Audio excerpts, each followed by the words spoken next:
podcaster ng Pilipinas.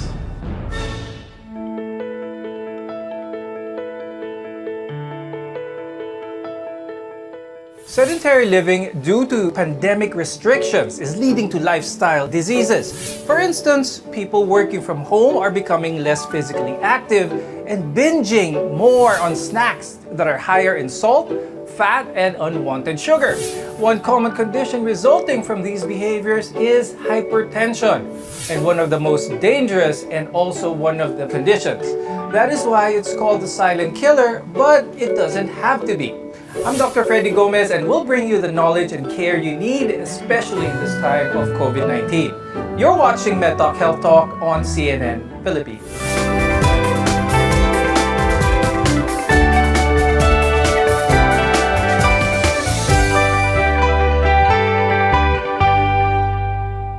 Watching your blood pressure is important because your arteries carry blood from your heart to other parts of the body.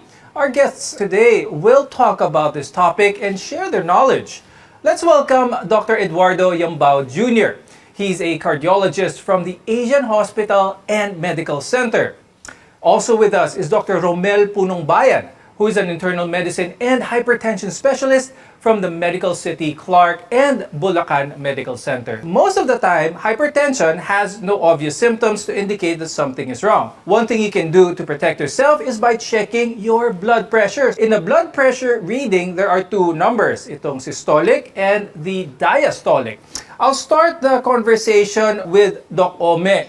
Please explain what this means and ano ba yung normal BP range na dapat makita natin? The normal BP that we have to really attain is 120/80 and below. However, the technique of taking your blood pressure is really crucial. So if you do your blood pressure taking in a public place, probably you can have an inaccurate blood pressure reading. But in general, we have to really make sure that we are taking the blood pressure the right. So it has to be quiet, you have to be seated comfortably with your back support, your feet are flat on the floor, and your measuring device should be in the level of your heart. So however, most of the cases, I'm seeing a lot of technical errors. So it's really very crucial to take your blood pressure properly. Now, a hypertensive crisis means that there's a severe increase in blood pressure, and one of the risk factors for this is a stroke. When this happens, the heart may not be able to pump blood properly. Dr. Ed, if one notices a spike in their BP, biglang pagtaas, what should their initial reaction be? When there is a sudden spike in blood pressure, they should first check, number one, if they are into certain stressors which could cause elevated blood pressure. This would include probably they are in certain activities like exercise, or they're really shouty or laughter, or they may have a recent intake of food that may elevate your blood pressure, like salty food or foods high in fat or caffeinated drinks. After ruling this out, they have to also make sure that they properly took their medications.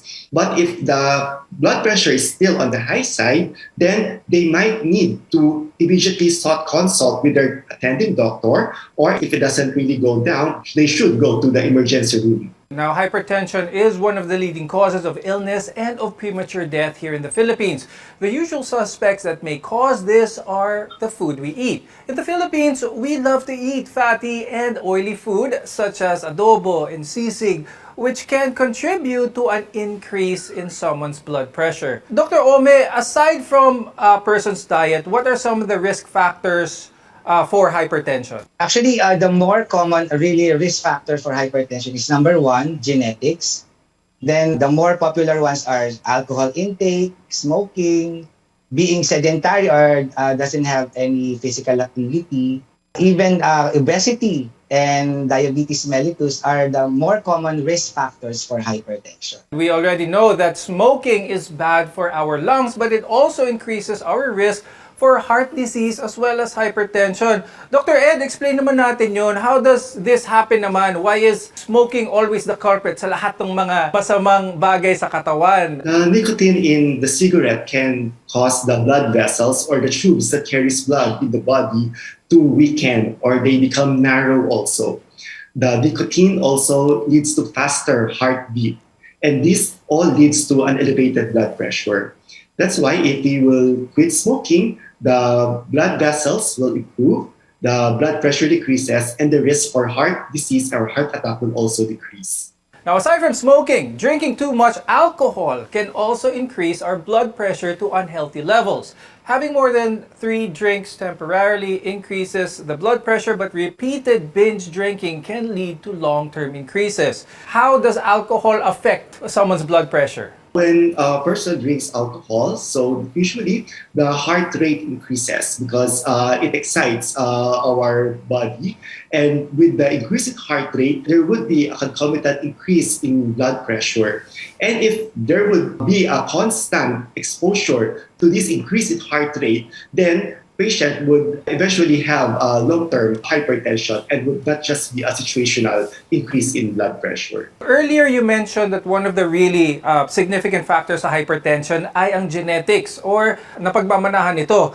Now, if someone has a strong familial line of hypertensive parents, grandparents, whatnot, what can they do about this? Since the genes are unmodifiable, so we cannot modify the genes, what we can do is just to delay the onset of your hypertension. So there have been a lot of genes related to hypertension, and definitely 30 to 60% of hypertensives are still the hereditary ones, the inherited ones. We call it the primary or the essential hypertension.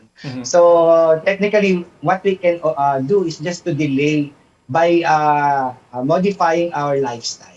Now, people with high blood pressure puts themselves at higher risk for COVID-19 due to their weaker immune system. Doc Ome, what can people with hypertension do to protect themselves from coronavirus since it's still with us up to now? Hypertension will, with the implication of your ACE2 receptors and the abnormalities in your renin-angiotensin system and some other receptors like your toll-like receptors, which is responsible for inflammation. Hypertensive patients are really at risk for acquiring the COVID virus. So what they can do is to just continue their medication so that their blood pressure is within normal levels. Probably it will lower the risk for them to acquire the infection. Doc Ome, as a follow-up to that, with regards to vaccinations, there's been a lot of conflict, especially when it comes to the vaccination sites. Hindi pumapasa yung mga hypertensives dahil mataas ang BP nila, either hindi nila nakukuha yung booster nila or vaccination nila. What is the current guidelines now? Ano bang dapat alalahanin ng mga hypertensives whenever they get their vaccine or their booster? They have been instructed to continue their hypertension medications before going to the vaccination site because Filipinos are really needle phobic. So when they go to a vaccination place, there's an increased stress. So the tendency is for them to elevate their blood pressure. So the better thing to do is before going to the vaccination site, make sure that you take your regular antihypertensive medication. Now, when left undetected, hypertension can cause a number of problems. When we return, we'll talk about the complications of hypertension. We're your connection to healthcare. You're watching MedTalk Health Talk.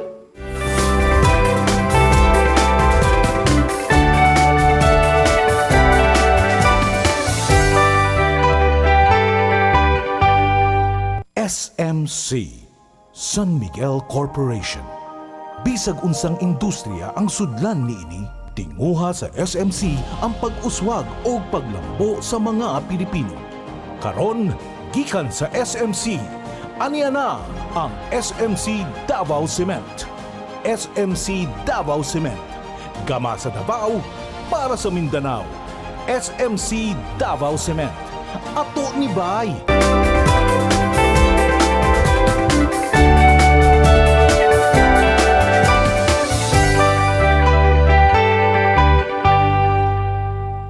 High blood pressure can silently damage the body for years before showing any symptoms. Uncontrolled high blood pressure can cause disabilities, poor quality of life, or even a heart attack. I'm Dr. Freddy Gomez, and you're watching MedTalk Health Talk. We're together in health.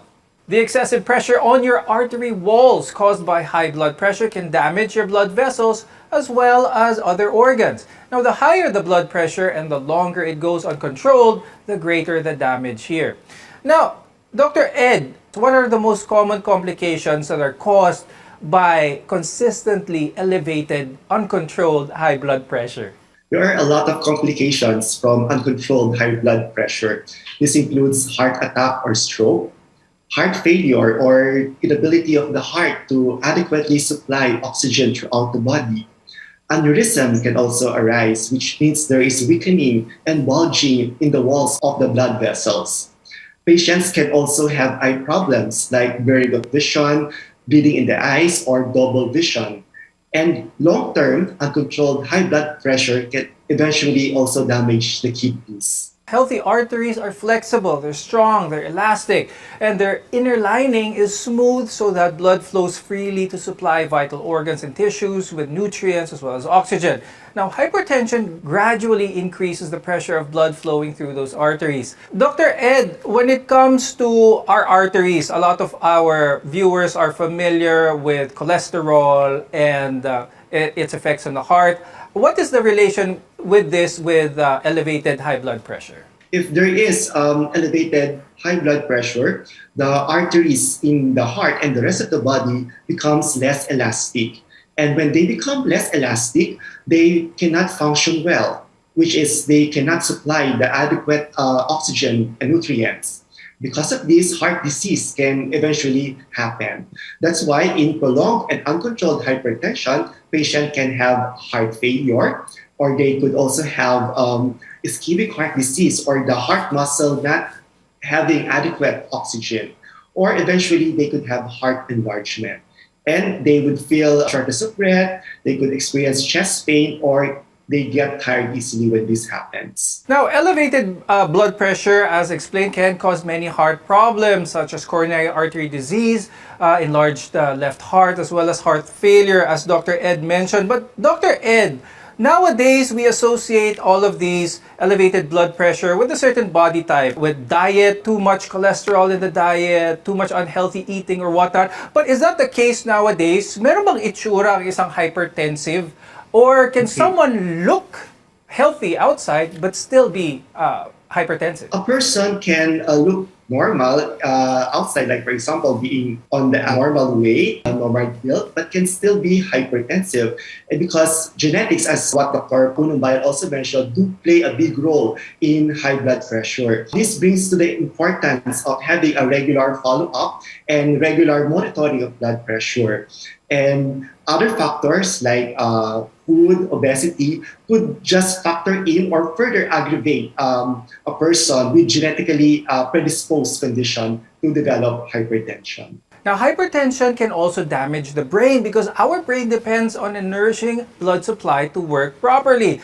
Dr. Ome, can you talk more about high blood pressure and its relation or its risks sa ating brain? Actually, when we talk about hypertension and brain, we are talking more of the complications of hypertension, which is stroke.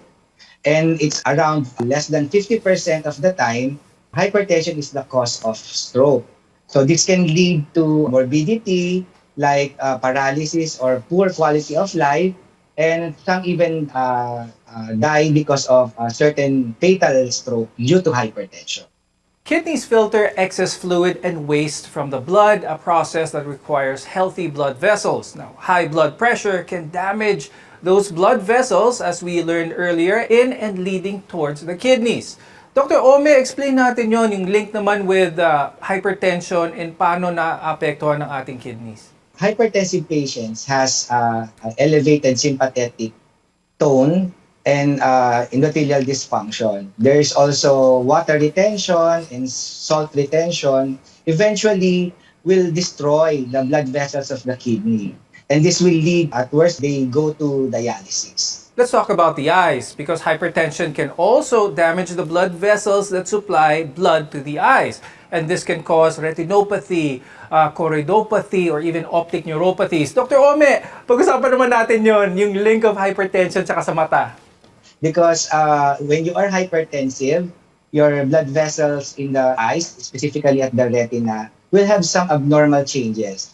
There will be thickening of your intima, and there will be increased degeneration of the hyaline of the blood vessels of your eyes. Eventually, this will lead into poor circulation, and eventually, this will even cause blindness. Okay. Now that we know what hypertension can lead to, it's important that we know how to lower it and stay healthy. Your health is our mission. This is MedTalk Health Talk.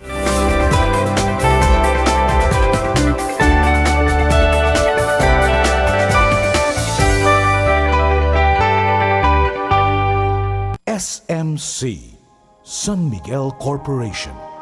Bisag unsang industriya ang sudlan niini, tinguha sa SMC ang pag-uswag o paglambo sa mga Pilipino.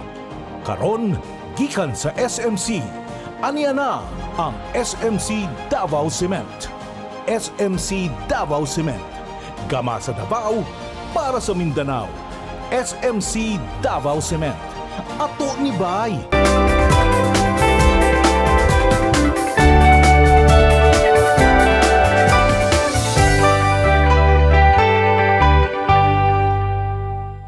If you've been diagnosed with hypertension, you might think about taking medications to bring your numbers down. But lifestyle plays an important role in lowering your blood pressure as well. I'm Dr. Freddy Gomez and you're watching MedTalk Health Talk, where your care always comes first.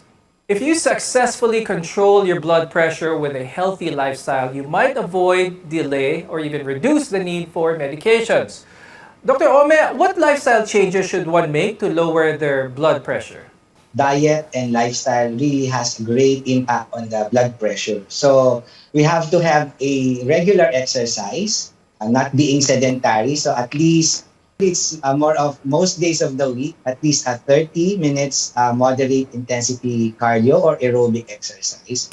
And definitely we should have a good diet. Specifically, we call a good diet DASH diet approach to stop hypertension. This is composed of whole grains, vegetables and fruit, less of saturated fat and trans fat, high in potassium, and definitely low in sodium. This is a great way to lower your blood pressure as much as 10 millimeters mercury on your systolic blood pressure. Having high blood pressure typically shows no symptoms, which is why it is important to have yourself checked regularly by a medical expert. But home monitoring can also help you keep tabs on your blood pressure and if certain lifestyle changes are working. Now, make sure to talk to your doctor before you buy a gadget for home monitoring of your blood pressure. Dr. Ed, how can we properly check our BP at home? Let's start first with ano ba yung maganda to have at home? Anong klaseng gadget? We have electronic ones, we have the manual ones, we have the wrist ones even nowadays. What is your recommendation? For home BP monitoring, since usually it's the person himself will check his blood pressure, it is ideal that he use an electronic or digital BP monitor. It could either be a wrist digital monitor or the arm digital monitor, and make sure it's properly charged or it has an adequate battery so that it could function well. Then he should find a right place, a quiet place where he is relaxed, and then sit down and make sure that there's no tight-fitting clothes affecting the arm where the BP cuff will be placed. After which, place the arm just at the level of the heart and the blood pressure cuff above the elbow.